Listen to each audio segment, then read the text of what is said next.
करेंगे जो हमारे कोड के लिए क्या है, बहुत ज्यादा इंपॉर्टेंट है। अब जो हमारा फर्स्ट पॉइंट है, डी ब्लॉक एलिमेंट क्या होते हैं। जो डी ब्लॉक एलिमेंट होते हैं वो ग्रुप 3 से लेके ग्रुप 12 के बीच में क्या होता है, डी ब्लॉक एलिमेंट होते हैं। और जो डी ब्लॉक एलिमेंट होते हैं इनका जो लास्ट इलेक्ट्रॉन होता है वो डी ऑर्बिटल में हमें देखने को मिलता है n-1 डी ऑर्बिटल, और इन्हें हम ट्रांजिशनल एलिमेंट भी बोला जाता है। एक्सेप्शन है 3 जिंक, कैडमियम और मरकरी को छोड़ के, क्योंकि इनका जो डी ऑर्बिटल होता है उसमें पूरे 10 इलेक्ट्रॉन होते हैं। अब क्या होता है, जो इलेक्ट्रॉनिक कॉन्फ़िगरेशन होता है डी ब्लॉक एलिमेंट का वो क्या होता है, ns 0 से 2 होता है और n-1 d 1 से 10 तक होता है। पर एक्सेप्शन है, जो क्रोमियम और कॉपर होता है वो सिर्फ फॉलो नहीं करते। क्रोमियम का एटॉमिक नंबर 24 होता है, कॉपर का 29 होता है। ये क्या होता है 4s1 और 3d5 होता है, और ये क्या होता है 4s1 3d10 होता है, इसलिए इस रूल को फॉलो नहीं करते। वेरिएबल ऑक्सीडेशन स्टेट, जो डी ब्लॉक के एलिमेंट होते हैं वो वेरिएबल ऑक्सीडेशन स्टेट को दिखाते हैं due to be participation of the, क्योंकि ये क्या करते हैं, पार्टिसिपेशन करते हैं n-1 and n-1 d electron के साथ। और मैक्सिमम ऑक्सीडेशन नंबर क्या होता है डी ब्लॉक एलिमेंट में, जो मैंगनीज होता है वो मैक्सिमम ऑक्सीडेशन स्टेट को शो करता है +7 को, और एक ऑस्मियम होता है OS जो +8 को भी क्या करता है, शो करता है। नेक्स्ट क्या है, स्कैंडियम क्या होता है +3 इसका ऑक्सीडेशन नंबर होता है और ये इसे चेंज नहीं करता, नो वेरिएबल नहीं शो होता।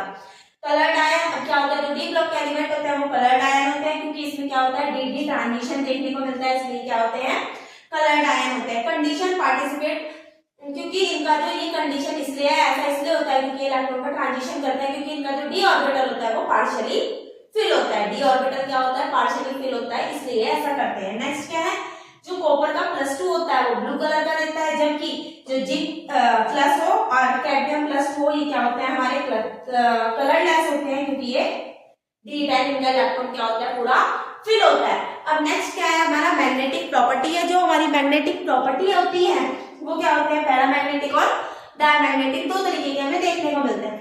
अब जो हमारे पैरामैग्नेटिक होते हैं इसमें क्या होता है, अनपेयर्ड इलेक्ट्रॉन होते हैं, और डायमैग्नेटिक में क्या होता है, हमारे पेयर्ड इलेक्ट्रॉन होते हैं।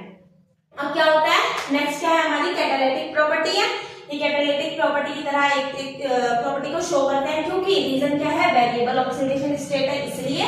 और नेक्स्ट क्या है, जो आयरन होता है वो हैबर प्रोसेस में यूज किया जाता है, और V2O5 भी हैबर प्रोसेस में यूज किया जाता है, और निकिल क्या होता है, हाइड्रोजनेशन में यूज किया जाता है, इसलिए कैटालिटिक प्रॉपर्टी में भी काम आते हैं। नेक्स्ट क्या है, अलॉय की फॉर्मेशन भी क्या होते हैं, डी ब्लॉक के एलिमेंट अलॉय की फॉर्मेशन भी करते हैं due to be the small और सिमिलर साइज, क्योंकि उसके जो एटम होता है डी ब्लॉक एलिमेंट के वो क्या होते हैं, छोटे और सिमिलर साइज के होते हैं, इसलिए।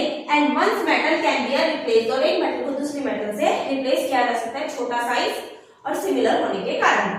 नेक्स्ट है फॉर्मेशन ऑफ कॉम्प्लेक्स। जो डी ब्लॉक के एलिमेंट होते हैं वो कॉम्प्लेक्स की फॉर्मेशन में भी क्या होता है, इंपॉर्टेंट रोल को निभाते हैं, जैसे कि FeCl का होल 6 हेक्सासाइनोफेरेट जो होता है, या फिर टेट्राब्रोमाइड न्यूक्लिएट हो, ये सब ये कॉम्प्लेक्स जो फॉर्मेशन होती है वो भी डी ब्लॉक के एलिमेंट करते हैं। रीजन क्या है, small size high nuclear charge, छोटा size high nuclear charge and vacant d orbital. 3 reason है, छोटा साइज, वैकेंट डी ऑर्बिटल और स्मॉल क्या, हाईयर न्यूक्लियर चार्ज।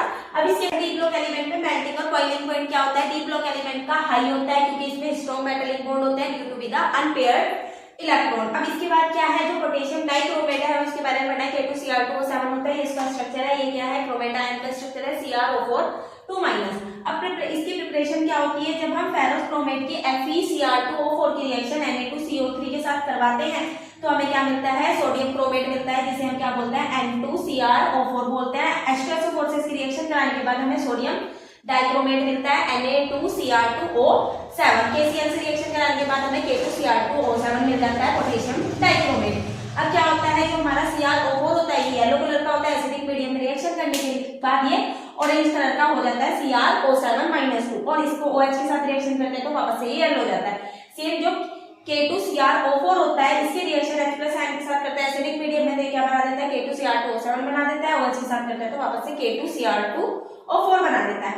अब है oxidising action in acidic medium में, जब ऑक्सीडेशन होता है तो क्या होता है, Cr2O7 की 14H+ आयन के साथ 6 इलेक्ट्रॉन के साथ रिएक्शन कराई जाती है तो हमारा क्रोमियम अलग हो जाता है, 7H2O निकल जाते हैं। ऑक्सीडाइजिंग प्रॉपर्टी क्या होती है, I- को I2 में चेंज करता है, S2 को सल्फर में चेंज करता है, Sn+2 को Sn+4 में चेंज करता है, Fe+2 को Fe+3 में चेंज करता है और X- मतलब कि हैलाइड को X2 में चेंज कर देता है हैलोजन को।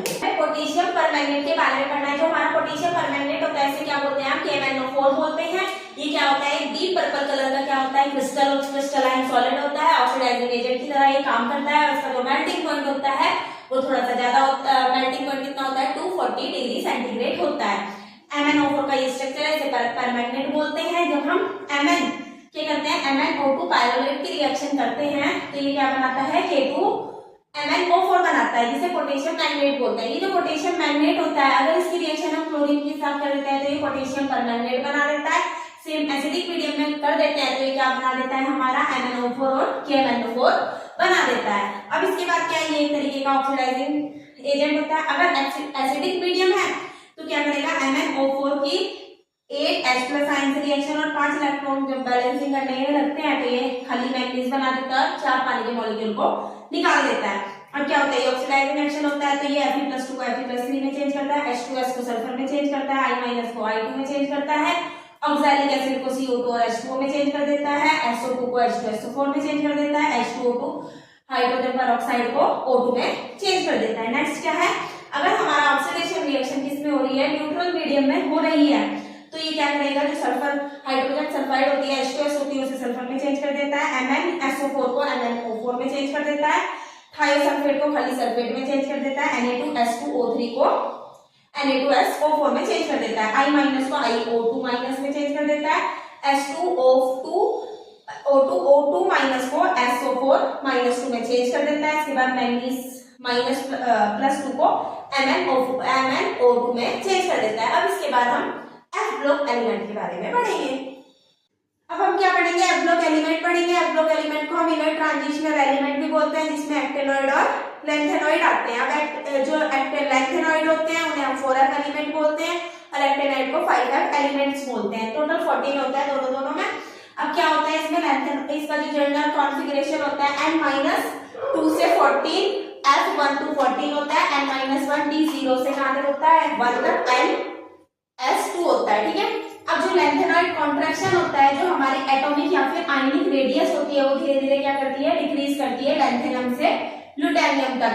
और ये जो डिक्रीज होती है अक्रॉस अ पीरियड में, हमें पीरियड में डिक्रीज ही दिखाई देती है। नेक्स्ट क्या है, इसका कोज क्या होता है, क्यों होता है, क्योंकि जो हमारा क्या है एटॉमिक रेडियस और आयनिक रेडियस धीरे धीरे डिक्रीज कर रही है पीरियड में, कहां से La से Lu तक। अब जो हमारा 4f ऑर्बिटल होता है have a very poor shielding effect. ऐसा इसलिए होता है क्योंकि 4f ऑर्बिटल में जो शील्डिंग इफेक्ट होता है वो बहुत ज्यादा कम होता है। तो आप इसे याद ही रखना क्योंकि एग्जाम आने वाले हैं।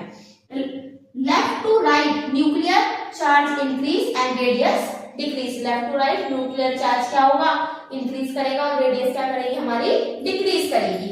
इसके बाद कंसीक्वेंस क्या निकलता है इससे, जो सेपरेशन होता है 4f एलिमेंट का बिकम डिफिकल्ट, उनको अलग करना क्या हो जाता है, थोड़ा सा डिफिकल्ट हो जाता है। बिकॉज क्योंकि smaller difference in their properties, क्योंकि उनकी जो प्रॉपर्टीज होती है 4d और 5d की उसमें बहुत कम डिफरेंस होता है, इसलिए।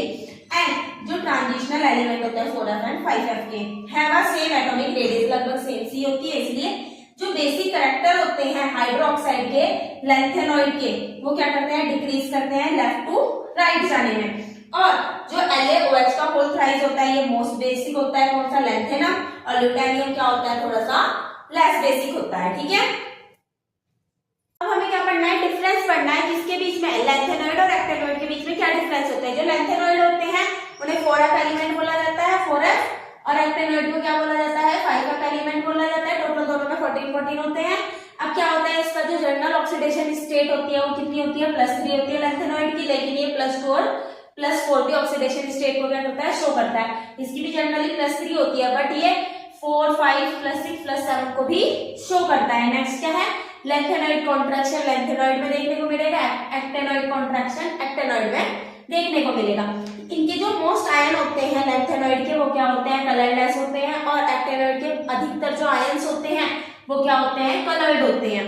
इसके अंदर क्या होती है, लेजर टेंडेंसी होती है, लेंथेनॉइड में लेजर टेंडेंसी होती है, कॉम्प्लेक्स को फॉर्म करने की टेंडेंसी बहुत कम होती है, जबकि जो एक्टेनॉइड होता है उसमें क्या होती है, टेंडेंसी फॉर्म करने की बहुत ज्यादा पावर होती है, greater tendency to form a complex. Next क्या है, they do not give oxocation. जो लैंथेनॉइड होते हैं वो ऑक्सोकेटायन नहीं देते हैं, लेकिन एक्टेनॉइड क्या करते हैं, ऑक्सोकेटायन देते हैं, जैसे कि UO2 + 2, PuO2 + 2 एक्सेट्रा ऐसे। नेक्स्ट क्या है, दे आर क्या होते हैं, लेस बेसिक। जो लैंथेनॉइड होते हैं वो कम बेसिक होता है, जबकि जो एक्टेनॉइड होते हैं वो ज्यादा बेसिक होते हैं। जो लैंथेनॉइड होते हैं, अधिक सारे लैंथेनॉइड क्या होते हैं, नॉन रेडियो एक्टिव होते हैं, एक को छोड़ के। प्रोमीथियम क्या होता है, लैंथेनॉइड में एक ऐसा है जो क्या होता है, रेडियो एक्टिव होता है, जबकि जो एक्टेनॉइड होते हैं वो सारे के सारे क्या होते हैं, रेडियो एक्टिव होते हैं। ठीक है बच्चों।